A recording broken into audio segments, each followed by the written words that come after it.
from talking amongst yourselves, and please turn off or put on vibrate all cell phones and pagers. If you need to talk, please leave the meeting room. Anyone who wishes to speak, including applicants, is asked to completely fill out one of the speaker's cards provided at the table by the front door and submit it to staff. You'll be called to present a case or speak on a specific item as desired. Anyone who wishes to be re-noticed about a project must completely fill out one of the postcards provided at the table by the front door and submit it to staff to receive notice of subsequent meetings. Current DRB agendas are available by calling our DRB hotline at 818-548-3171 or by visiting our website at www.ci.glendale.ca.us. A handout describing the procedures of the meeting, possible board decisions, and DRB reconsiderations and appeals is available at the table by the front door. Please note that appeals must be filed within 15 calendar days of the DRB decision date. The chairperson may reorder agenda items at his or her discretion. Roll call. Mr. Ellis? Present. Mr. Insua? Here. Ms. Palmer? Here. Mr. Simonian is absent. And Mr. Yu is absent. Report regarding the posting of the agenda. The agenda for this meeting was posted on the bulletin board outside City Hall at or before 5 p.m. on January 5th of 2012. Oral communications. Is there anybody in the audience that wishes to speak on an item not a part of the agenda? Any cards? I have no cards. Great. Okay. Since there is none, we'll move on down to our review calendar. Staff does have two announcements. The first announcement is, as this is the beginning of the year, we typically elect chair people of the board. What we were planning on doing is agendizing this for the next meeting, but this gives you sort of a heads up to sort of think about the issue. The second announcement we have is, as you can see on the agenda, there are 3 items listed. Staff is requesting that the last item, the project at 4444 Lowell Avenue, be continued to January 26th, 2 weeks from now. You need a motion from us for that? Is that? Sure. Yeah, just that's what I move to continue PDR 2010-051-B, 4444 Lowell Avenue, till January 26th meeting. Great. Second. Great. And the roll call, Mr. Ellis? Yes. Mr. Insua? Yes. Ms. Palmer? Yes. So we're down to our regular calendar, and we'll start at the project proposed at 901 Penshore Terrace. Go ahead and recap. Yes. Good evening, Ms. Palmer, board members. The first item for tonight's review is case number 1 PDR 2011-041A, located at 901 Penshore Terrace.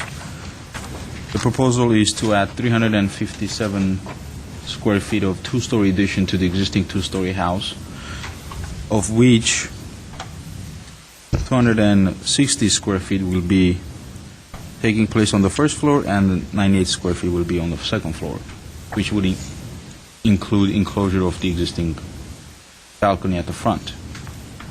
Subject property is a 14,610 square foot lot located at the end of a cul-de-sac.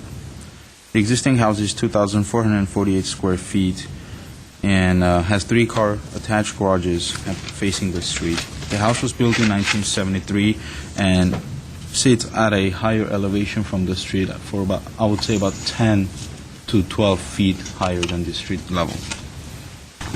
No changes actually are proposed to the back of the property and the lot, including no exterior additions to the rear of the house.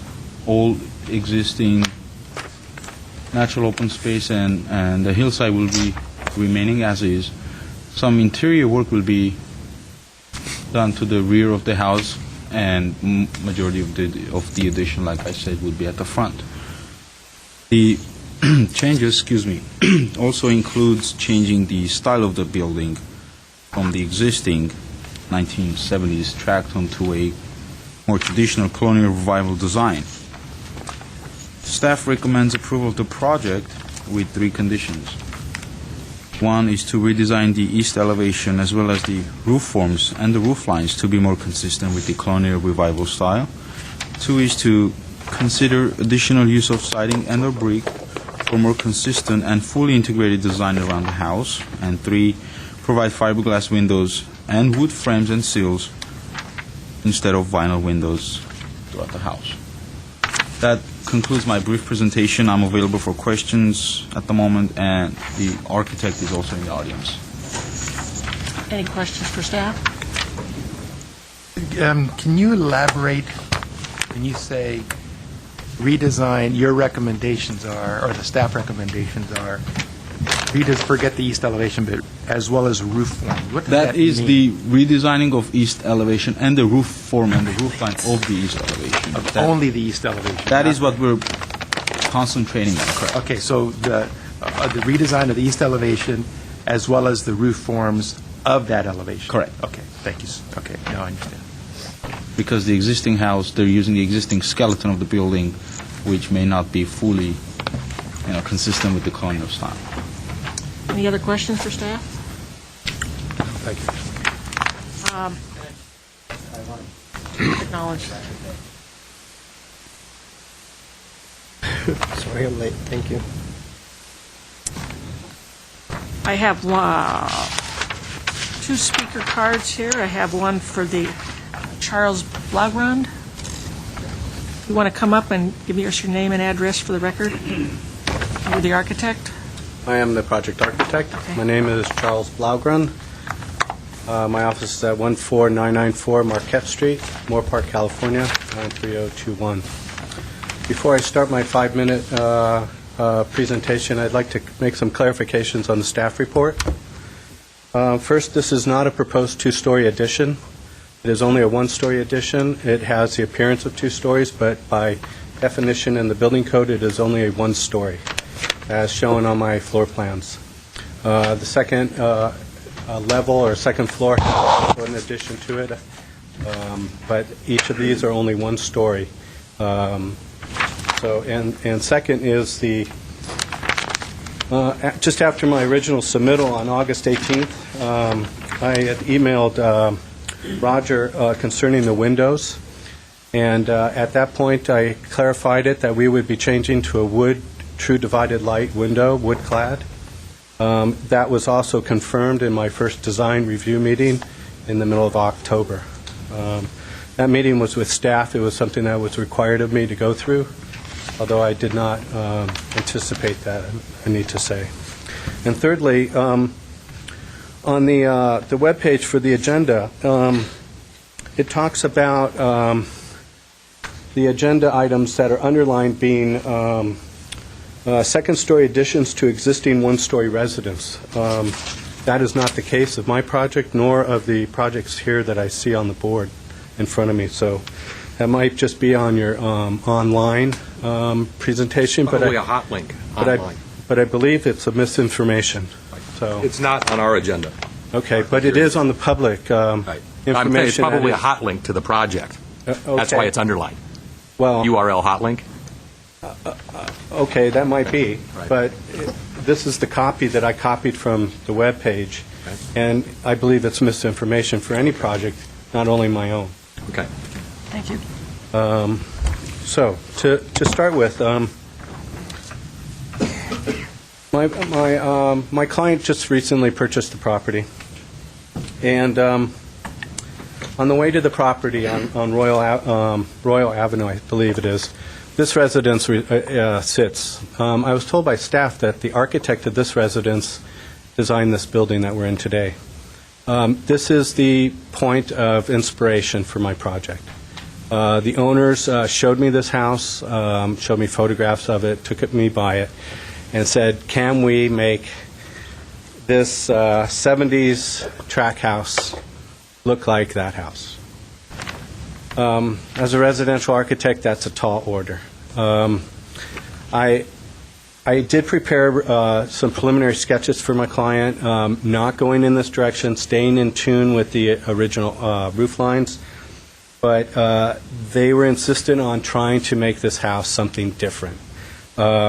The strong angle of the gable line coming from the second floor down over the entry conjures up a sort of a salt box form from traditional architecture back in the colonial architecture of the Northeast.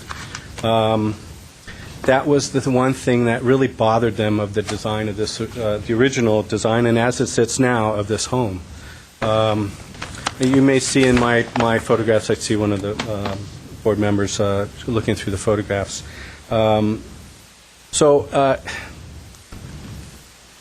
That's where this design came from. And to pull this off, I had to do a two-story looking elevation over the living room on the right side of this dwelling, articulating it with windows and shutters that would bring light down into the first-story room. It's just a tall space of the living room, and it retains the split-level nature of the existing architecture, where the dining room is stepping up from that living room into a level where the dining room and kitchen is. In meeting with staff in the middle of October, I did have a gable over the second floor projection on the existing balcony that seemed to create a lot of discussion. So I came up with a cleaner roof line, running a fascia board and plane of the roof all the way across the home, which is classic colonial style of roof line. The east elevation was discussed quite a bit, and I acknowledge the concern. It's my opinion that the nature of that east elevation will really not be seen by anyone on the public right away. And even from the adjoining property, it would be very difficult for them to see because they would be looking up the slope, and they may not even be able to see that wall. I hope that I still have a little bit more time. I do agree that the bay window aspect of that elevation is not classic to colonial architecture, but at some point in designing homes, we want to design from the inside out. Therefore, that is in the kitchen where the kitchen sink would be, and it allows a view through a slot looking to the east, and it looks out to the hillsides and beyond, which is an ability of this lot. Otherwise, the existing window looks to the rear, which 20 feet away is the slope going up at quite a steep angle. I believe it's far greater than 2-to-1 slope. But it's a natural grade. I don't believe that was graded. So that is the one aspect that it really doesn't conform to colonial revival as one would discuss it, but it's also my opinion that revival, as we find a definition in the dictionary, is to renew. It's not to go back to something that has already been done. It's to make it new. It's a colonial style that has new aspects to it that are modern aspects that we use today in residential architecture. We've carried the material around. I've talked to my client. We're more than happy to carry the brick and the siding along the east side if that's the preference of the commission. But it really, that area will not be seen from the public right away. And in fact, I think some of the photographs show that. And if you've been out to the site, it's an upslope view of it. There's landscaping on the corner that obscures that whole side of the house. So I think that concludes my presentation. I hope I've given you the insight to the process that I went through in designing this home. I believe it's an improvement to the neighborhood and an improvement to this property, and I request your approval of it. Thank you. Are there any questions for the architect? Okay, thank you. Actually, a quick question. So, Sure. I think I missed it, and I apologize. Did you say that there is no addition to the second floor area? No, there is an addition to the second floor area. There is not a two-story addition, which means 2 stories of an addition, like a first and second floor addition. There's a first-story addition that has a two-story space within it, Which is the living room. which is the living room, and then there's an extension of the master bathroom Right, the spa on the tub, second good. floor, but that's only coming out over an existing balcony, so that... But you've that- added square footage, but... I have added square footage, Good, yes. okay. And that was accounted for in the square footage on the cover sheet. Right, so that the area over the living room, even though you've added forward space, but the volume above does not count as a two-story space. Well, it counts as a two-story space, but by definition in the code, it's not a two-story addition. It's only a one-story addition, because there's only And one there's no- floor there's no that floor goes up mezzanine to the above it. ceiling at 16 feet high. Okay, yeah, Yeah. I understand. Okay. Thank you. Thank you very much. Thank you. I have one other card, Vahi Hakopian. You state your name and address, please. Vahe Hakopian. I'm at 906 Penshore, directly across the street from the project. And when I received the notice, I was quite excited that something was going to be done to that house. I've been staring at it for about 8 years, watching it deteriorate. So I'm very happy to see that it's being done, and I'm here to kind of encourage that for this to move along as quickly as possible. Thank you very much. I have no more cards, so I'm going to close the public session. Let's start down at that end. Boy, anything's an improvement on that poor house. I empathize or sympathize with the neighbor having to look at a deteriorating project. I grew up in the East, in the Midwest, and in a colonial revival home, and I understand where the architect is going. I think where the owner would like to go. I don't quite know if they got there yet. I don't think I've ever seen a colonial home with garage doors on the front. I mean, that's such a Southern California tract home type issue. So to me, it's a little bit of a mishmash.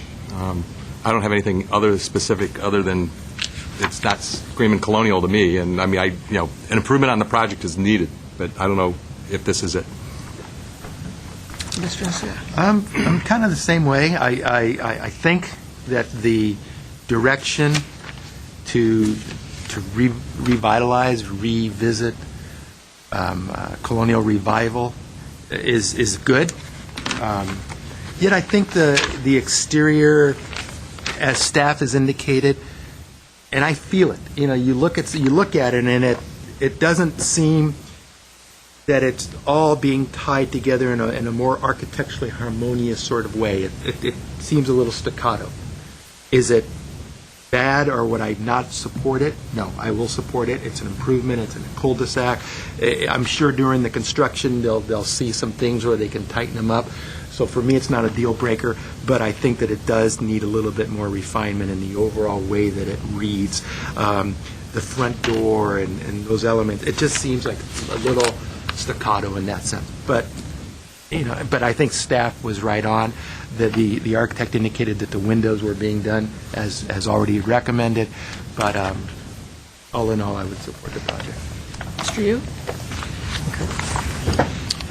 Yeah, I tend to agree. I mean, I don't have anything sort of a big objection to the project or anything, but yeah, it does lack sort of, continuity, I guess, from the front to the sides, and especially that west side. It's just very lacking in any kind of detail.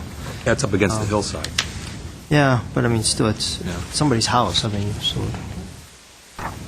and it seems like they're so particular about the style and what they want for their house to look, and then it's sort of just a face treatment on the front side of it. I mean, I guess I don't have any major objections to it. Just a little strange, but it's okay. Many times we have houses that, like this particular neighborhood, is typically the ranch style throughout many of the blocks, and sometimes when you introduce another style, it doesn't work. So I think it's important that, I don't mind this house being done, but if it's in this style, it needs to be done well, and it can fit in properly. I agree with staff's comments, and I think using that face brick, it really does have to wrap around and tie the whole design together. And maybe some of those arched windows aren't arched windows all around. So I think it's, as everybody else has stated, there's some piecemeal things, but it's a much better house than exists there now, so I'm in support of it. Do we have any other comments? Stephanie? Yeah, I appreciate the comments by the board. We would request that if the board would like to see any design changes on this project, that we clearly have direction on those to work with the applicant.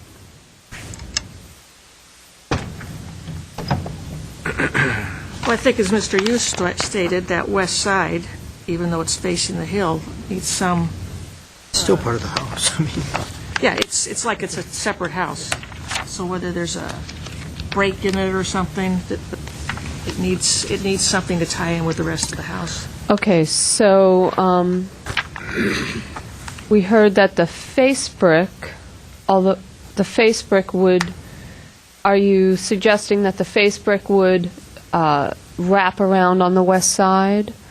That there would be any massing modifications on the west side? Yeah, there might be the ability to put a break to the left of that door. I think it's over a bathroom that's like 11 feet wide. If they just broke it maybe a foot to get a break in, might be a possibility. I'm not saying that. On just the ground floor or the... No, going all the way up. Okay, so provide a break in plane. Possibility. It would have Okay. to be looked at. That's Oh, is there a condition to wrap the brick around on that side to some... only if it works.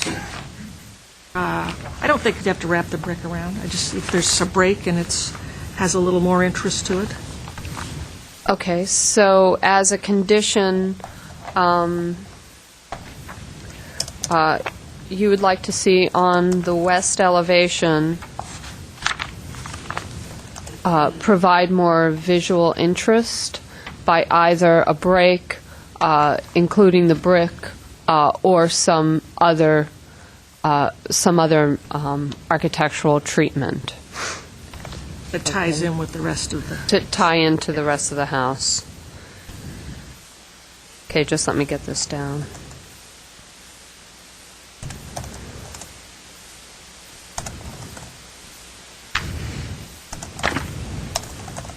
Okay, and we did hear some discussion about the east side. If we could flesh that out a little bit. I know that the staff report had some very specific commentary regarding the roof configuration. We did convey that to the applicant, and there was some concern on the applicant's part regarding changing the roof configuration. So if we could get some clear direction, that would really help us. Anybody have any comments on that? Since you're working on roofs. Well, I'm just doodling.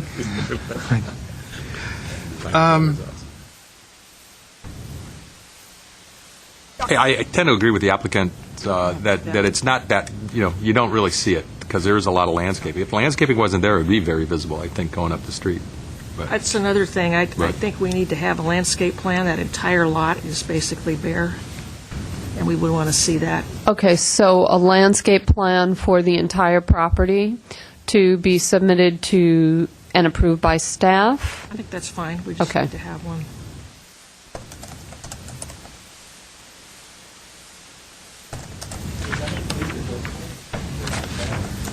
Not including the back hillside, just the flat area around the sides and the slope in the front.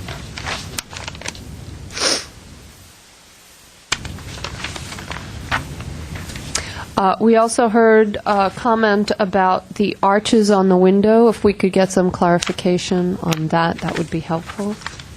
I was just looking like on the east side, maybe that little arch that's above the window next to the pop-out. So on the ground floor, that should be a rectangular window as opposed... You might just explore that. So as a consideration or a condition? No, just a consideration. In the dining room?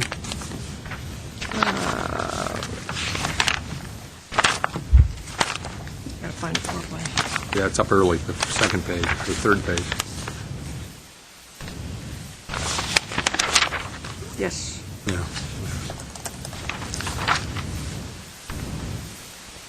Any other comments on the east elevation, the front or the rear? You could consider adding the brick around the pop-out area at the base. Okay. These are just considerations. I'm trying to help you. Thank you.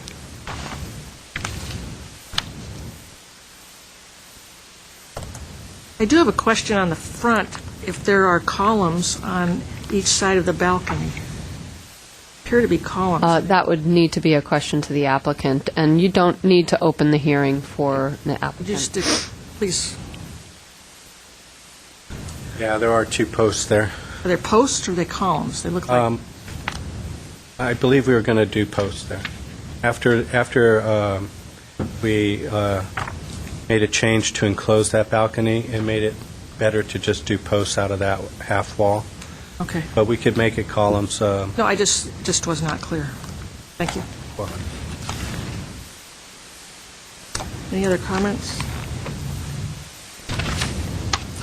Okay, so we have, on the west elevation, provide additional interest, consider a break, or wrap the brick or other architectural feature to be added. On the east side, consider brick around the base of the window, and consider removing the arch above the window on the ground floor. And as far as the roof form on the east side, we don't have any comments on that.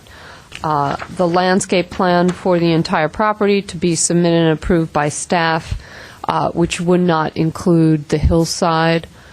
As far as the staff recommendations, there was a condition, number 3, provide fiberglass windows with wood frames and sills instead of vinyl windows. Even if those are proposed, we would recommend maintaining that as a condition, so because that They makes. stated that that's what they would do. Okay, good. Okay, so You had another condition about wrapping the brick where?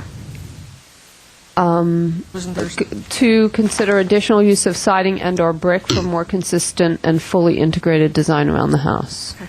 Okay, so we'll maintain conditions 2 and 3 as well as the conditions that I read off. Actually, there may be a little bit of a confusion on the windows. Can I suggest the applicant come up? Because I think what you interpreted was... Just state your name and address for the record again. Sorry. That's okay. Charles Blaugren, architect, 14994 Marquette Street, Moore Park, California. As far as the window goes, we are going to use a true divided wood window with cladding on the exterior. They will be box-style windows, so all will be installed as a new window, not just a retrofit. And we will not be doing any fiberglass. In fact, it's my opinion, fiberglass is a very thin-looking window, has more of a modern look to it, and their veneers are poorly done. So, And what's the cladding on the exterior? probably aluminum, but it might be vinyl. If there's a preference, let me know. No sills on them? It'll be wood sill. Wood sill. Wood sill and wood sash. Okay, so is there a... Yeah, I would just suggest not vinyl. Okay, Okay. very good. Thank you. And they will be white. Thanks. Are we ready for a motion then? Do we have a motion? I'd like to make a motion to approve a project with the comments and conditions as listed. A second? I'll second. Okay, a motion was made to approve the project with the stated conditions. This will be a roll call. Mr. Insua? Yes. Mr. Yu? Yes. Mr. Ellis? Yes. Ms. Palmer? Yes. Great, motion carries 4-0. Thank you.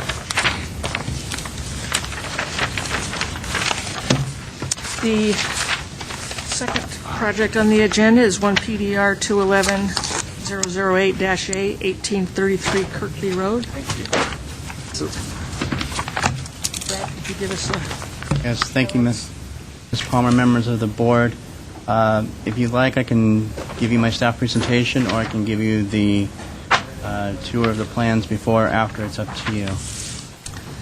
Probably need both, like a little history of that, and then maybe go up to the board.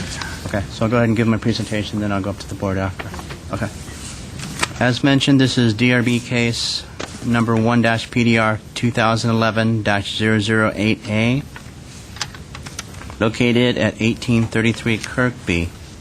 The proposed project is to construct a new 1,389 square foot, one-story single-family residence with a detached, non-conforming one-car garage, retaining walls, and a detached guest house within the R1R Restricted Residential Zone Floor Area District 2. This project is a first-time submittal for final review. The subject property is 6,300 square foot irregularly shaped lot. The non-conforming one-car garage is located on a 15-foot by 20-foot pad that is approximately 16 feet below the floor level of the guest house, 10 feet below the floor level of the house.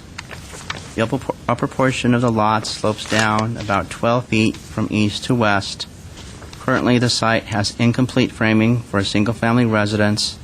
A guest house has been constructed but not yet received a final inspection, and a non-conforming one-car garage. It should be noted that a permit was issued for an addition to the existing single-family residence and repair work to the existing non-conforming one-car garage. During construction, more than 50% of the total of the existing walls and roof area were removed or abandoned in place. For Municipal Code Section 30.60.040B2, the house is considered new and is required to meet current zoning code requirements. The garage, guest house, and retaining walls are also considered new since the main house is new. A standards variance in case number 2011-004 granted 4 variants and denied 1. The 4 variances that were granted were for a driveway less than 18 feet in length, to be able to build on a substandard lot that is less than 7,500 square feet, to provide a 1 non-conforming covered enclosed garage instead of the required 2, for retaining walls with less than required 5-foot separation and a slope between the walls not exceeding 2-to-1 horizontal to vertical steepness. The 1 variance that was denied was a request to have less than the minimum 10-foot interior setback, and the project has been redesigned to comply with that minimum interior requirement. Further, the new retaining walls, as determined by the building official between the guest house and the main walkway, will be separated by 5 feet, which is a code requirement, and the walls along the walkway adjacent to the guest house will be reduced in height by 2 feet. The proposed project meets current code requirements based in part by the approved variances, and staff would like to note that we are aware that some of the issues raised by the community about the retaining walls on the property, and believes that those concerns have been addressed. According to the city's historic preservation planner, the property would not be considered a historic resource under CEQA, does not appear to be eligible for listing under the Glendale Register. The previous structure was not one of the best examples of a ranch-style home, and it does not possess any outstanding or exemplary architectural elements reflecting its style or period of construction. Even if the surveyed area became a historic district, the previous home would be considered a non-contributor and would not be eligible for consideration as a historic resource. The house and garage are currently a shell of exposed walls and roof, while the guest house is near completion. There are 3 protected oak trees located in the vicinity, and I'll point those out on the plans in a moment, in the vicinity of the proposed house and guest house. The city's urban forester has reviewed the project for potential impacts to the nearby trees, and mitigation measures have been provided in order to ensure protection of the oak trees during construction, and we included as part of the staff report mitigation measures from the city's urban forester. Staff believes the project appears to preserve all the overall existing site plan and meets the intent of the design guidelines in its overall site design and landscape design. Staff believes the proposed massing is appropriate for the irregular site. The massing steps down with the topography and as such provides a hierarchy to the simple linear structure. The mass and scale of the project appears to relate well to the surrounding neighborhood, which includes a number of two-story homes. Overall, the project appears to have similar colors, materials, and roof line as the previous house, and the proposed plans complement the previous house without diminishing the character of the home and the surrounding neighborhood. Staff is recommending approval of the proposed projects with the following condition and considerations: that the new driveway shall be made up of pavers in sand to allow for permeability. Second, windows shall be block frame fiberglass with exterior muttons and wood sills. Staff would also like to mention that the applicant has proposed and is included on the board, and I can pass it around if you'd like, an elevation of the proposed garage that shows a pitch in the roof. The staff has talked to building code staff this afternoon, and there's two challenges with a pitched roof. The first challenge is if it's pitched, then it creates problems with building and safety code because you're draining onto neighboring property, which is not allowed. The second issue is since the garage is located right next to property lines, it's required to have a minimum 30-inch parapet around it for fire safety issues. So,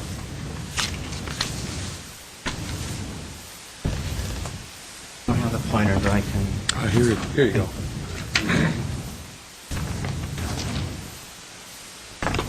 The site plan that we have here, the street is located, this location here, one-car garage here, as I mentioned, about 16 feet below the level of the guest house. The house, we have proposed floor plans, which is showing a 3-bedroom house, and the plans for the guest house. The applicant's proposing a hardy shake material, which is similar to what was there previously. We have the proposed elevations for the house, a material sample board, as well as, I believe, a cut sheet for the windows, colored elevations, as well as a landscaping plan, and then some information about the walls and the garage. The 3 oak trees that are in question are located, one here, and one here. And there's a retaining wall that has already been constructed that's below the oak trees and has been reviewed by the city's urban forester and approved for its location. That's basically it. I'm available if you have any questions. I have one question on that largest oak tree to the left. It looks like there's a wall on the other side of the property line. Is that an existing? I believe that's an existing one, because if they were coming in under today's code requirements, they'd have to build on their property. So it has to be a wall on the neighbor's side. Yeah, it wasn't labeled, so I would. Any other questions from staff or staff? I've got a quick question. Yes. So that I understand correctly, and I'm going to read it slowly, and I'll take notes. It should be noted that a permit was issued for an addition to an existing single-family residence and work to an existing non-conforming one-car garage. So my first question is that the permit that was issued for the addition of the existing single-family residence, does this floor plan represent that permit that was issued? And the problem that they had was not that the addition is any bigger or changes to that original permit, but that they removed a lot more of the roof, thus making it a new construction as noted. Actually, the plan that you have before you reflects a whole new house, basically, because they had to meet the 10-foot interior setback requirement, which they didn't have before. Because of removing too much of the roof. Well, by removing too much of the walls. The walls, right. Basically, and the situation with the roof, they exceeded 50%. Okay. So in doing it triggered them to comply with code requirements. So what you're seeing now is basically a new house. I'm aware of that. So just so that I understand, forgive me. No, I need to get Okay, it. so, and I speak and write slowly so that I get it. Let's say, for example, the original permitted house was going to have that shape. And in the act of doing the work, they removed a portion or a significant amount of that roof, which got them beyond that 50% area. So the roof was removed beyond the 50%. The total between the roof area and wall area, The roof area summation of those two, and wall exceeded area. more than 50% of the existing. So they removed more than 50% of the roof and the wall area to do the addition that they wanted to do, that was originally permitted. As part of Okay. the construction that they were doing. My question is, why did they have to, do you know why they had to remove so much of the roof and those walls, which got them into trouble? Because the house was in disrepair. Right. And was in very bad structural shape. Okay. Was very old and was really never kept up. Yeah. So in trying to preserve what was out there, it was found that a lot of the studs and the roof rafters. This had to start coming off. They started more and more and more. Okay, perfect. Thank you. Is this a new owner, or is this just the owner that's had the property all along? I'll let the applicant address that, but it's staff's understanding that it's partially a new owner from what was there before, and one of the previous ones may still be involved. To what extent, we're not certain. And was the guest house existing before they started the remodel?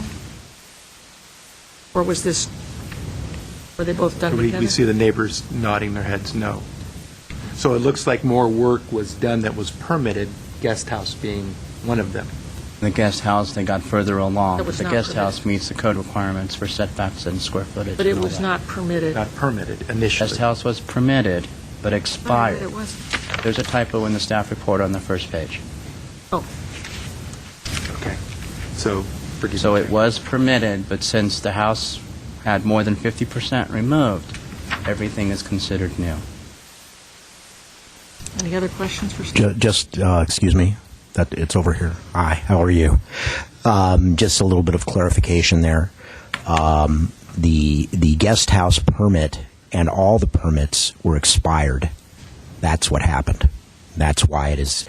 Mr. Collin is correct. It would still be considered new construction. When they get a new permit for the guest house and the walls, it's going to be considered brand new Because of the expiration. because the permits were expired and because they are not able to salvage the existing home, they're starting over. And you can't have a accessory building on a lot without a primary building. So once the house went away by our code, you can't just have an accessory building sitting on a lot on its own. So between that and the permits expiring, when the architect came back with a new plan to build a brand new home,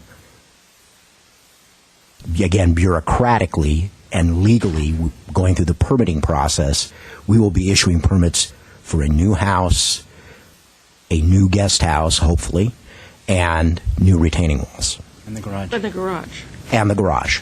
But was the garage permitted in the first place? It was, but again, they're modifying the garage, so it's going to be actually probably a remodel. But again, everything is contingent on the house being new and the permits expiring. Okay, thank you. Chair, and I have, Mr. Mills, a quick question. Yes, you can. It's sometimes these smaller ones you think are just, okay, but there's even the small ones, it's the details in the ointment and all that stuff with them. Okay, this is design review and crystal clear on that. And it's not the variance commission stuff. But can you help me understand how we can have a residence, a guest house, and a one-car garage on such a tight lot, tight street with no really street parking? Well, I know it's design review. I'm crystal clear on that. no, I understand, and it's a valid point. Again, first of all, we have to go by the zoning code regulations. Are you allowed to have a home on this lot? Yes, it's a conforming lot in terms of its lot size. Yes, it does not have frontage on a street. It's very unusual. But by law, they are allowed to have a home on the lot. The architect proposed the project. He was able to meet most of the requirements. Some he could not. And so he asked for a variance, which was granted because the lot is unusual. There is no doubt about that. The findings were able to be made. And so the project is now going forward for the design aspect of it. So it is allowed to have it. Now, whether or not you feel that even though this guest house looks finished, it is not. It does not have it never got a final inspection. And it is open to your purview, as is the home, as are the walls. It's all on the table. And in terms of how you look at it, in terms of the design guidelines or zoning regulations, about lot coverages and floor area ratios and all those other issues like you'd be looking at any other project, and impacts of parking, those types of things, you're allowed to look at those things. But the variance is done, and these are there are some constraints as to what you can do with that variance. I mean, because we always say substantial accord. Whatever is approved has to be in substantial accord with what was approved at the hearing. That doesn't preclude you from making design recommendations or changes if that's what you feel you want to do. But we had, as a city, we had no authority to not allow them to proceed. Again, this has been a very unusual case, one of the toughest in my career here, and I've been here a very long time. And it's a good thing that we're finally getting it to this point. That is my personal opinion, that we're getting it to this point, and to the design aspects of it now, and the community has raised some valid issues regarding, some of the retaining wall issues, and I know Brad has spoken with them, I've spoken with them, Mr. Foy has spoken with them, and there still seems to be some clarification on that is needed on their part, and we're going to do that with them. But we're going to scrutinize this thing through the permit process. We have a stipulation with the current owners. They are required to perform to certain benchmarks because we want this project to go forward, with your blessing, obviously, and get done, because the neighborhood has had to put up with a lot over the last few years with this, and they've had enough, and rightly so. So we want to go forward and get this done, and that's what we're going to do. If, again, pending what you say about the design tonight.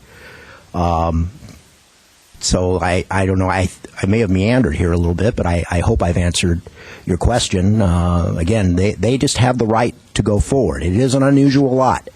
There's no doubt. It's a unique area in the city, and it does have some concerns. The reason I mention it, forgive me, Chair, is my very first house I ever bought in 1986 was 1816 Kirkby, right on that street, and I remember that street, walking it up and down. I think I owned that house for 12, 13 years, so I know the neighborhood well and know some of the challenges, and both physically. Well, then, yes, well, you've lived there. You know what the issues are, and it's, like I said, it's been a long road. But we feel like we're definitely seeing the light at the end of the tunnel here, everybody concerned. And we hope we can get this done. So as presented, the guest house is not part of these plans as far as... Oh, it is. No. It most definitely There is. should be a page in your report or in your packet, I'm sorry, that had plans for the guest house. Or was that these Last ones? page, that little- It's a smaller page. You don't have those up there, though? It is Yeah, they're up there, down too. here. He's got them here. Copies from approved. Okay. Yeah, the guest house is 499 square feet. I just want to see if it was similar in Yeah. style. No, I understand. Okay, just want to clarify that. Any other questions for staff? Okay, I have several speakers. Let's see here. if I can find them here. There's one hiding under your middle. If you could, yeah, I got, if you could try to contain your comments to the design aspects of this. First one I have is the applicant, Eris. If you could just state your name and address, please, for the record. Good evening, board members, city staff, and neighborhood members. My name is Aris Artunian. I'm the architect on the project. I reside at 4235 Ramsdale Avenue in La Cusena. I just want to make some clarifications that the initial design was done by the previous architect. There was an ownership change several months ago, and the architect changed, and it was a completely new ownership, completely new group. And the design that you see there was similar to the design that went to the variance hearing, which was conducted under the old ownership and the old architect. We just fine-tuned it, made it up to code, changed some windows and doors around, things of that nature. When my clients initially purchased the property, we were under the impression that the guest house and some of the retaining walls, which were previously permitted and almost finished, would not be a major subject of any design issues, but they are, and those are the rules, and that's fine.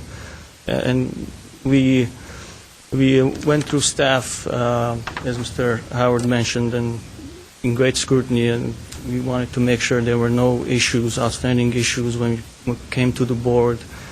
And what my clients would like to do is keep the guest house, which is legal. They're allowed to have that size of a guest house per the code of the city zoning ordinance. We want to keep the guest house, which is almost finished. Anything you propose to it, it will essentially have to demo it and redo it, or if there are design changes to it. The design, we feel, as does staff, is very consistent with the main house and with the property.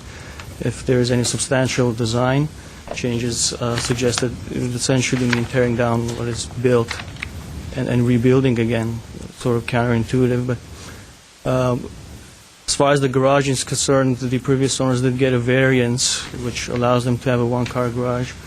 I was out there at the site a couple of times, spoke with some of the neighbors, and they had issues with parking, and we hear them. This site is unusual, and it's able to provide a one-car parking, and there's some spots right in front of it which can be used as parking spaces, and I had a conversation with the person right next door to this property who would be essentially sharing those parking spots with him. And he agreed that, it's an unusual area, and they would just have to share those parking areas. And besides the one-car garage that this property is providing, and the driveway that the next-door neighbor has in the immediate area that they both will be parking, there is an additional 2 spaces available for cars to be parked, practically speaking. As far as the garage is concerned, as you can see, we have an alternate elevation up there. Another concern of the neighbors was that they did not want the garage to have a parapet roof, meaning a flat roof, which for reasons we're not going to go into, but we addressed that concern. We want to do a slope roof. I think a slope roof would look better. There are some building code issues related to that we need to eventually deal with building department. If you give us the okay to go either way, we will try to do a slope roof. Whether or not building will allow us or not is a different issue.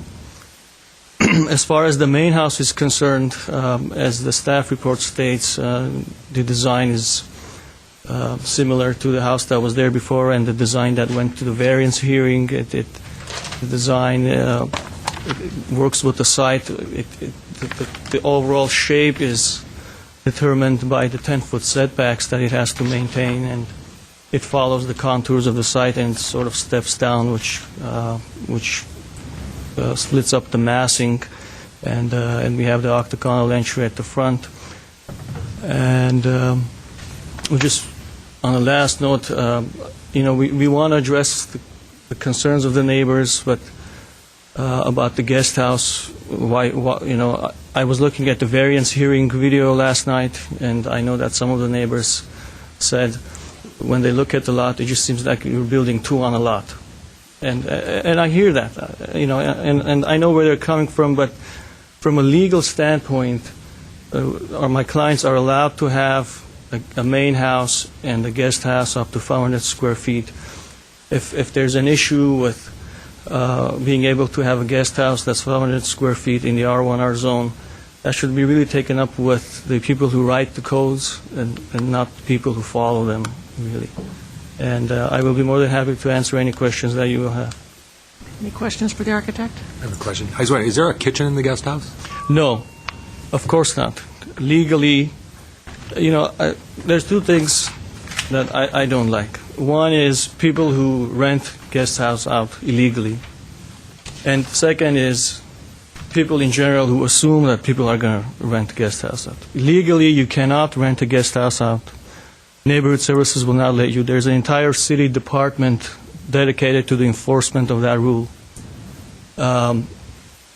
It's not considered a habitable area, and you're not allowed to have a full kitchen in the guest house. These are all legal issues. If anybody says the opposite, if anybody says that this owner is going to rent the guest house out, that's an assumption that I don't work under assumptions.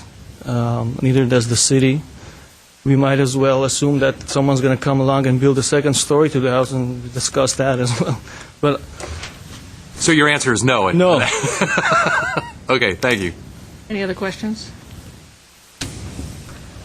Thank you. Okay, thank you. Thank you.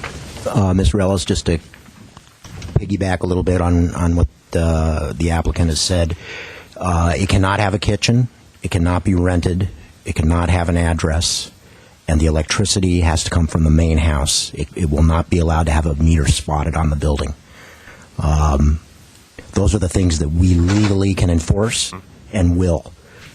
What happens in the future right. is the great unknown. Yes. Thank you. Okay. Jim Cohen, you give your name and address, please. I get to go first again, but Would you rather here I not? am. Jim Cohen, 1851 Kirkby. I don't know if the door is open to discuss two on a lot, but I have title reports that show two on a lot that were information submitted by the current owner to the title company. I have a Zillow submitted by the current owner that shows multifamily housing. It was plumbed and wired in the guest house for a kitchen until the neighbors pointed that out to the building department, and they made them remove it. If you look at the elevation, the front door to the guest house faces the street. The reason for that is, and it's situated on the property so that it could easily be accessed without invading the privacy of the main house. So one of the things I guess we're here to plead with is we want it finished. We've been rowing uphill for going on 4 years, and it's a great street. Upper Kirkby is the newest house on the street's 1924. There's been a few remodels, but the last open lot that was actually developed was 1924. So if there was some way to make the guest house not have multiple entrances or have the entrance face the main house, some bonding issue between the guest house and the main house so that it doesn't feel like a separate house, separate structure. It probably was not savable as far as the structure. To answer your question, it was very deteriorated. I think that the builders were hoping that no one would notice how much was gone and allow the old setbacks to remain in place. A couple of things were mentioned I'd like to correct. There was a cobblestone driveway mentioned. There is no driveway.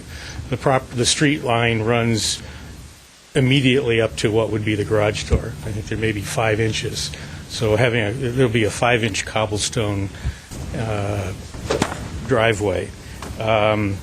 The comment that the wall issues have been addressed, the neighbors don't feel that way.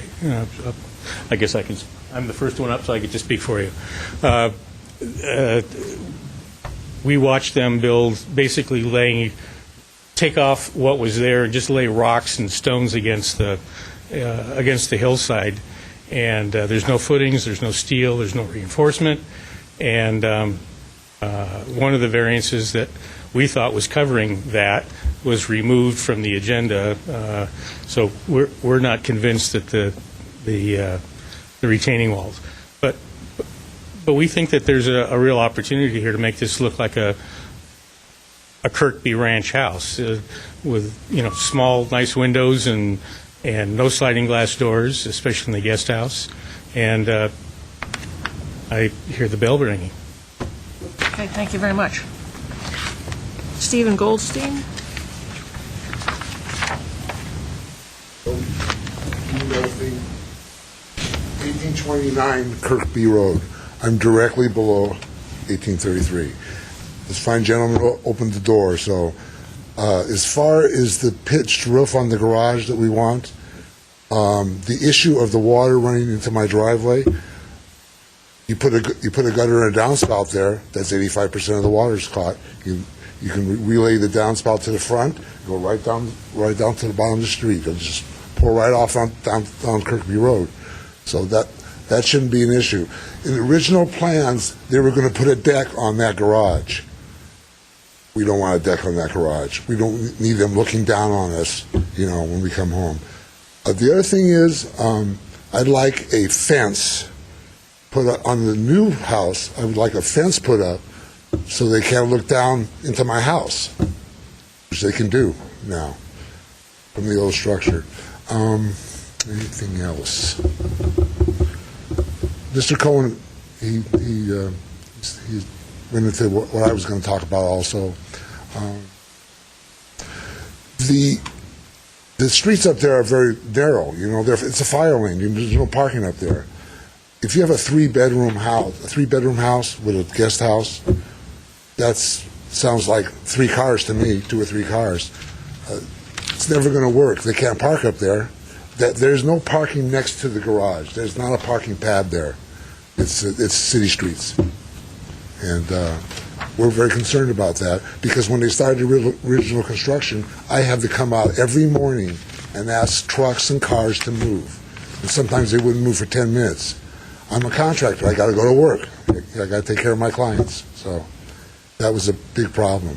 And that'll be a problem if there's 2 families living there or a family with kids with cars, and that's going to be a big problem.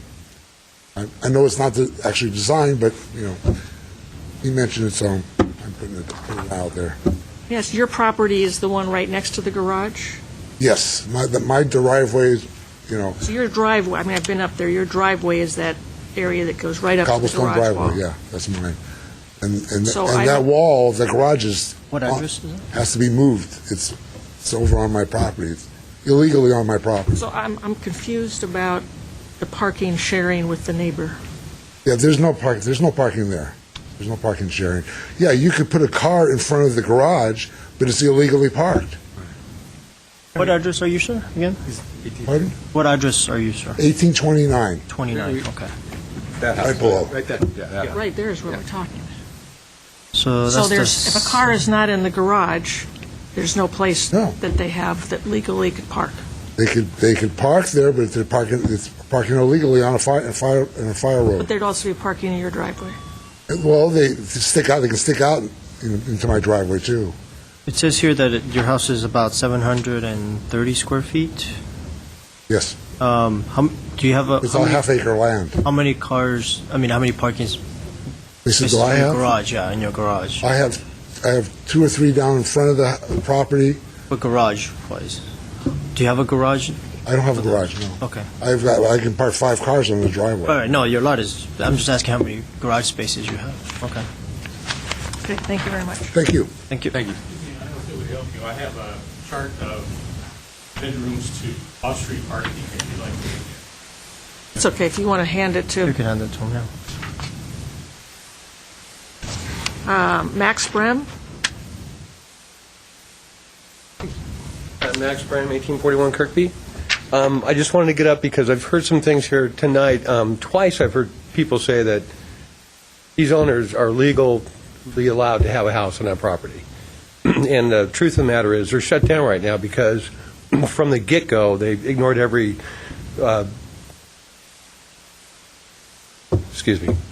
all the codes and all the processes that the city sets aside. If it wasn't for us intervening as a neighborhood, they would have never known that 50% was gone from the building. They wouldn't have not known that unpermitted forms were poured already into the house that they had to go in and pull permits for after the fact.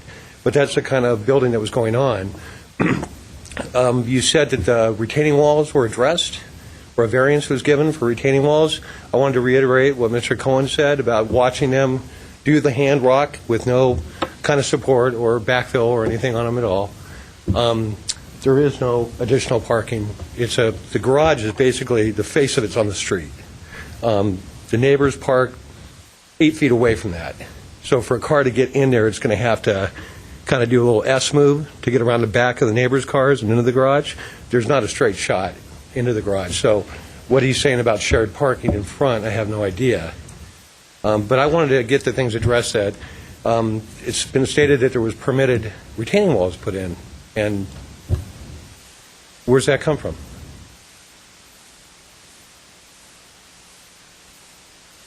Were those walls ever inspected? Were they ever inspected? Okay, okay, which I find hard to believe. As I said, there's no support behind those walls, so if they were inspected, they should have been torn down. But the biggest thing is there is no parking. When Larry first passed away, we looked at the property. We were thinking about purchasing it, and it's a landlocked 6,000 square foot lot that was not workable. And now they're going to, it was a one-bedroom house on there before, and now there's going to be 3 bedrooms and an additional guest house. So you're looking at a 4-bedroom property with no parking. And as a resident on the street, our biggest concern is the parking. There's nowhere to park up there. So I just wanted to reiterate that and seriously question the retaining walls permit, because I never saw an inspector up there doing inspections on the retaining walls. Okay. Thank you. I have a quick question. Excuse, you want to come back? No, you I'm can sorry. leave. This is just a statement, a general statement. Is this a correct statement that plans, permits, permit cards as are being inspected, sign-offs, can be reviewed by the general public even though they're not the owners of the property, that they're for public review if necessary? So, if you went in and you wanted to see the final permit card or a photocopy of it, the plans, all that, residents can see that? The final permit card is the property of the owner. Once it's signed off. No one can see that. Well, I mean, if the owner wants to share that information, that's fine. We don't have it. Right. And as far as the plans are concerned, once the permit's been issued, they can be looked at by the public. Yeah. So, thank you. And what I wanted to do, this whole purpose is information, providing information for builders, homeowners, whatever. So if you have questions of what was been done, please visit the building department, planning department, and look. Often emotions get very high, especially if they've been long and drawn out, that the best way to resolve any of those emotional issues, just come to the city, very talented staff, very informative, and ask their questions, and hope you will get a lot of information that you seek. That's often the best way. By phone, by the way. Yeah. When we would see. Okay. We can't have any more Forgive me. discussion. No, my only question was, so what, the ownership of the person that actually did the work and is applying now, I thought it was a separate person that just recently purchased it. Is that true? And it doesn't seem like that's what they were saying, the neighbors.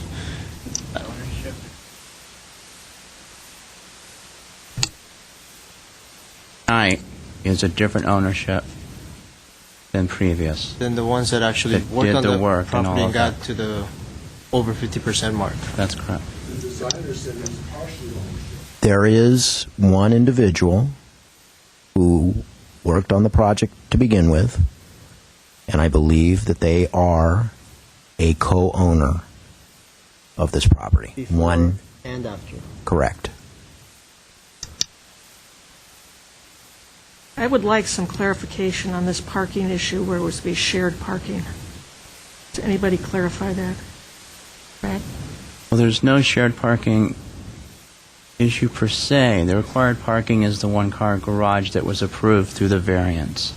So anything else that's being discussed in terms of parking on the street is not something that would be required or allowed by code.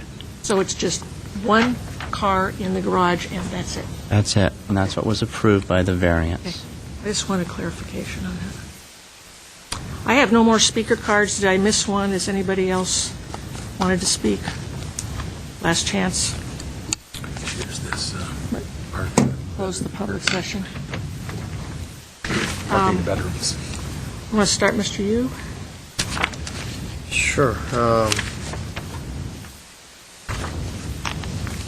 Yeah, this is a tough one. I don't know where things start and stop, and I can only sympathize with the people that are around there that have gone through this. I couldn't imagine being a neighbor to something like this, and sort of the frustration that goes along with feeling helpless that you can't get this thing going. I guess first I'll address sort of the easy part. The garage, the things that the city was talking about regarding the 30-inch parapet, and then not having the water go into a neighbor's property, whether you put a gutter or not. The 30-inch sort of precludes sort of the roof being hipped at that point. And so I understand what your concerns are about a flat roof. They're going to do something on top of it. They're going to have a deck. They're going to party or something. But because of the restrictions that are there, I think a flat roof is probably the only way that it'll make sense there. But I'll leave that up to them to work it out. But I would say that if that is sort of the only way, then I would be okay with approving, because you don't really have much of a choice after you consider those things. The issue of the guest house and the new house, and sort of first blush, you just say, wow, 4-bedroom house on that such a small lot, one parking lot. Yeah, that seems kind of unbalanced, to say the least. But I think at this point it's sort of, it's run its course through to get the conditional use permit or the variance to get to a point where you can have that. And so I think at this point for us, I think we could say, okay, maybe reduce the size of the other house, maybe cut it down by a bedroom or something like that. But the fact that they are two separate structures, and I think that ship is sort of sailed in our case and what we're deciding. So I guess now I can get into the sort of the architecture of it. It looks like they're following what was kind of there with sort of this, octagonal, how many sizes does this thing have? Piece with the linear part of it coming off of it. I don't have a problem with sort of the way it's laid out. It's sort of strangely unique for that site and for the neighborhood in that sense. So, I really don't have any objections to the actual architecture of it. I think we could discuss maybe reducing the size of it. But finishes and sort of the heights of the plates and those kinds of things, I think it makes sense for what's there now. So, curious to hear what you guys have to say. Mr. Insua. Again, I know this street well. I especially know the street, Kirkby Road, as it goes up and in that private driveway, because it's a beautiful area. And one of the things that intrigued me when I first bought the house, although mine is more residential, the first one I don't own anymore and haven't for about 15 years or so, was that the minute you started walking up this roadway, you were a million miles away. You didn't even hear the freeway, deer and antelope. It was just gorgeous, and you really felt like you were out in the woods, Verdugo Woodlands. And every house had a uniqueness to it, and that's great. Every house has a uniqueness to it. This house, as Mr. Yu is saying, the architecture is fine. The architecture is actually quite nice. When you look at the material on the exterior, it's actually the architecture. I have no quarrel, nothing to say, because the architecture is fine. I agree with Mr. Yu with respect to the garage. The overhangs and catching the water, it's probably going to have to be a flat roof. There'll be some things you can do, make sure that the ceiling joists are no more than need to be, so you can't support too much live load. Certain things can be done to eliminate the deck if it's not possible. If you can put a deck up there, then you're legally able to do that, but that's a different issue altogether. Design review for me is, how does the design work on the lot? We have been looking and have always looked at many, many homes that legally the person can build a project. Legally, a person can build a 40% lot coverage, or lot coverage for a floor area ratio, whatever it is, but design review doesn't just say, oh yeah, legally you can build this big box and all that other stuff, so we approve it. That's not what design review is. Design review, as Mr. Malice is saying, looks at the fine-tuning, the uniqueness of what you can build. And that argument, with all due respect, sir, that legally you can do it, isn't design review. Design review is your skill. The person who designed this masterfully designed a good project. It looks good. But how does it work on the lot? How does it work on the site? What does it do to this little site in this unique neighborhood? Is it the right structure? Beyond the legal aspect of it, does it work on this lot? And I am of the opinion that, as Mr. Yu is saying, architecture aside, it does not work. I'm not going to speak about whether the variance of one-car garage was appropriate or not. I have my opinions. But I will look at the way that the project sits on this very unique lot. And I believe that it's tremendously overbuilt. One thing, tremendously overbuilt. The back house is tremendously overbuilt. So when you live in this house, the house is not situated or designed with enough breathing area to make it a full residence. It's just the biggest house we could put in there, and that's it. And in fact, that's what I read here. Another problem I see with this project is the location of the guest house. Just because you can legally put a guest house doesn't mean you can put it wherever you want. One of the biggest problems I see with this project is that the guest house, in its location, appears to be a duplex now, because you have a large guest house very close to the front. In its architecture, this reads very much an independent structure. DRB, design review, how does it read? And then you have another project in the back, which is about, 60% bigger than the guest house. And for me, aesthetically and architecturally, they look like a duplex. They look like two houses on one very unique lot. I think that is problematic here, because beyond what it's legally able to do, design review tries to look at how it's working on the lot. I think the lot is way overbuilt. I think that the structures, although very nicely designed architecturally, don't fit well with the context within their own lot, and a lot of massaging and all this other stuff has to occur to have this project be successful. So for that, I believe that it is not for me, it's not a successful project on that basis, or those items. Mr. Ellis. Thank you, Madam Chair. I agree with my colleagues, especially Mr. Insua, about the lot, about the project not conforming to the lot. Just from a design standpoint, and it may be because of the architectural drawings just being what they are, it's a little over hardy-boarded. I mean, if every surface is identically, it seemed like there could be something maybe, but then again, it's a smaller project. But it just kind of looked to me like it was very, there's a lot of hardy-board all over it, with maybe some, even though the shapes break it up, but maybe there could be something that could be done with that finish. The walls sound like an issue, and it might be worth asking about some engineering on that. I don't know. We've had that issue before, but it's been on walls that haven't been built yet, as opposed to ones that are already up. And then you can see, obviously, the driveway, even 2 feet of permeable paver.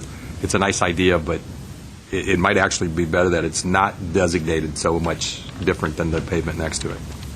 But I do agree that there's overbuilding on this lot, as proposed.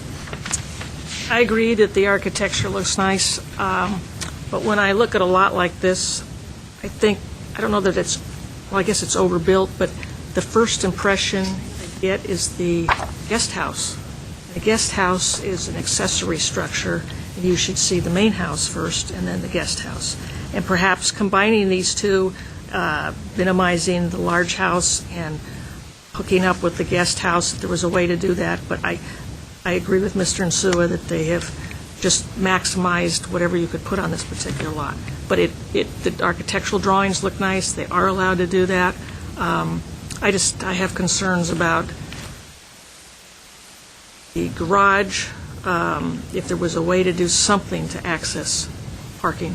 I know it's already been settled, but that's still a concern of mine, so. Any other questions? You know, I actually had one other comment I wanted to make. One of the neighbors commented about the sightlines and privacy, and that should be something that should be considered. I think we've learned previously that it's from living areas to living areas as opposed to a bedroom, if I'm not mistaken, on the consideration. It's, the privacy concerns are from the living areas, and I don't have the code in front of me, so I apologize. Right. Living areas to any other areas on the neighboring property. So living areas to the yard, living areas to the bedrooms. So we're not considering, you're essentially not considering views from bedrooms or bathrooms, but from all the living areas to any other area on neighboring properties. So some consideration of that, blocking that view with a fence or something should be considered too. Comments from staff?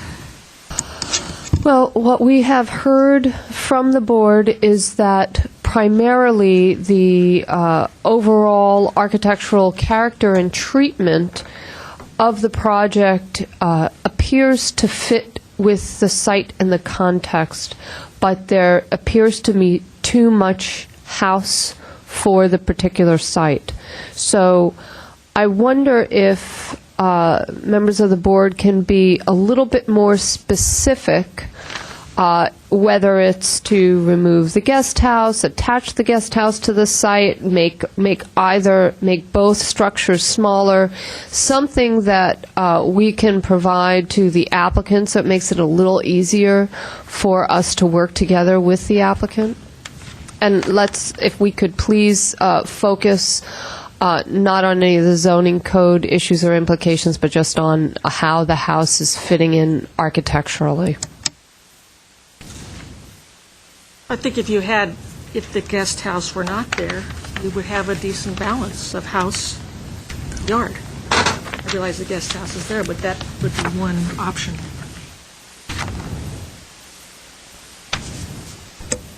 Okay, so how about I take a stab at some conditions? And we can state that the architectural treatment seems to fit the site and the neighborhood. So we'll state that. The house and guest house appear too large for the site. Consider removing the guest house so that there is some open area on the site, or some other manner of reducing the built area of the site on the lot. Then there was also a comment that the guest house is too primary as far as your view of the site. I didn't hear any concurrence from the other board members. So if that is a concern of the board, then we can make that a consideration also. I'm just asking the question. We did also hear that some privacy screening to the downhill neighbor would be necessary, and that could be either done with landscaping or fence. I'm seeing nods. And we did hear that the flat roof is a good solution for the garage. If you'd like, we can condition that the structure of that garage should be sufficient only to hold up roofing material, so that we know to check that. That would be a good thing for us to check. And we could condition, although it's in the code, it's something we'll be watching, that if there is a guest house, there should be no kitchen in the guest house.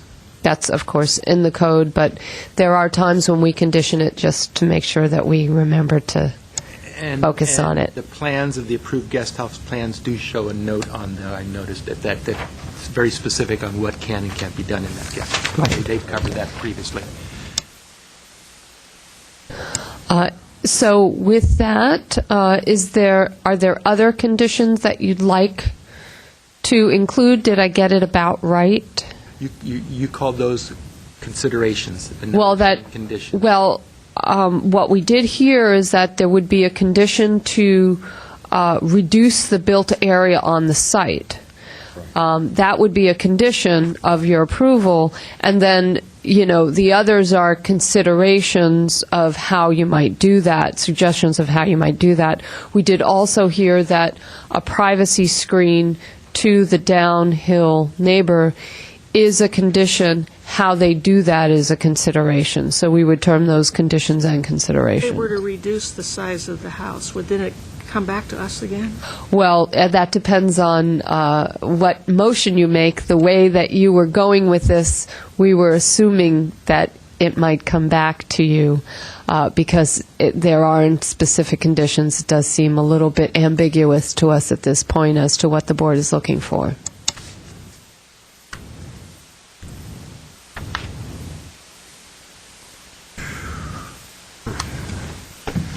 As Mr. Malis was saying, it's been one of the more challenging ones on a relatively, for pound, it's been challenging, I'm sure, for you guys. It has been a long and winding road for everybody involved. It's a very tough project.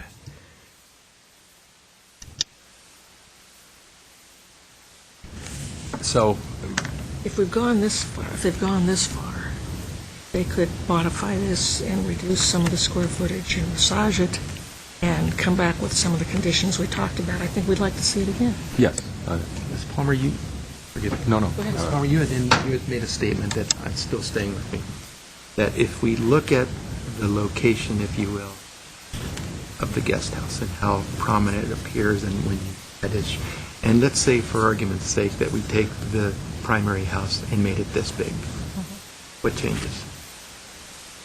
Just with respect to that statement you made, the aesthetics, that the I was saying take this out. Yeah, I'm circling back around. So now you're saying Because you're just reducing this here and this still becomes a prominent Yes. issue. And when you're in the street, yeah. you're looking right at it. So you're I'm saying maybe this moves and this goes away and you end up more balanced back here. You put some screening here. Now I'm clear. I understand better. Okay. So would you like to include that as a consideration? Well, we've already suggested that we would include as a consideration removal of the guest house. And we've talked about reducing the size. Right. A couple of other questions regarding your comments. We heard a comment from board member Ellis that the hardy plank is a little too homogeneous and monotonous. We didn't hear a confirmation of that, so. It could be the drawings. yeah, it could be the drawings, but seems like it's pretty excessive. I mean, So consider additional materials? I don't have a problem with it. I mean, it's a small house. it's a small house, right. Okay. It just may be More from looking at the materials might drawing. make it look. Right, you may make it crazier. Yeah, all right. And then there was also discussion that the permeable paving is not really necessary or desired. So we'll say consider eliminating the permeable paving. It's 2.2 feet 5-inch space, It's a border, but it's only in front of the garage. a border. That's kind of a code thing. We sometimes get carried away with that stuff. Oh, perfect. Well, I think it's a great idea, but in this case, it may not be the best idea. Do we want to make a motion? Can you read it back? Just run right through it real quickly without, especially me interrupting you. Okay, this is also from memory because I didn't type it, so I'll try to get it right. Do you want to take a stab at it? This is what I have in my notes. One of the, and I'll need some clarification as to what you want to be a condition versus what is a consideration. I'm considering these all conditions unless I'm told otherwise. To add a privacy screen or a fence on the south property line adjacent to the downhill neighbor, which is 1829 Kirkby. That can be landscape or fence. I would say a fence because you're not going to get landscaping to provide that. Okay, so we'll just say a fence, that it can't be, okay, that's a good clarification, thank you. There's not enough space for the landscaping, right? The second thing I have is that the architectural treatment of the house and the guest house fits with the property, that the house and guest house are too big for the site, and just have my notes consider removing the guest house, reducing area on the house. And then the fourth thing I have is that the structure of the garage, mainly the roof area, to only hold roof material and not basically a person. And maybe as a consideration too, it's just a suggestion that maybe a pitch could be added to the roof inside the mansard, so that maybe it will help with drainage. It will also prevent someone from standing on there. So maybe it's not like a major slope, but something enough that will help with drainage but prevent someone from standing there. It's just an idea. The only thing about that is that it increases your point of start for the 30 inches, so it makes it higher. Yeah. But that's where you... I wouldn't I have want, in my notes. the way you've got it written, I wouldn't want the wrong idea that if they just reduce the size of the house, it's okay. I think the problem is where that guest house is, and the view we get from that just taking off some square footage is not going to, depending on where it is not going to make it work. So, is there agreement that the guest house should not be located in that position on the site? That's a true statement. I think it Okay, would be so... just from a street view. Okay, so how about if we say as an overall statement, the architectural treatment and design generally fits in, but overall the square footage must be reduced. So that's a condition. And then another condition would be the guest house should be removed or relocated so that it will not be as prominent on the site. And then to consider removing the guest house altogether in order to reduce the building footprint. Okay. That makes sense. And then we've conditioned the fence and suggested that, or said, remove the permeable paving and conditioned a flat roof or a pitched roof within the parapet that cannot hold more than just the roofing.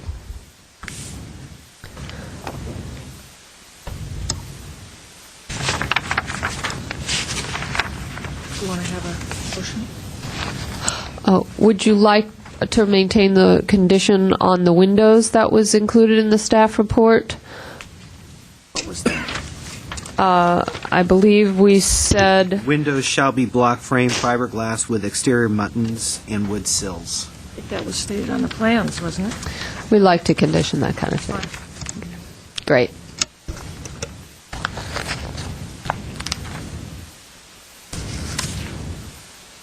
So we'd basically be asking for return for redesign. Yeah. Is that considered a redesign? Okay. You want to make the motion? Make a motion to return for redesign with the conditions that were stated. Do we have a second? I'll second. This will be roll call. Mr. Insua? Yes. Mr. Yu? Yes. Mr. Ellis? Yes. Chairperson Palmer? Yes. So this will be returned for redesign on a 4-0 vote. Thank you.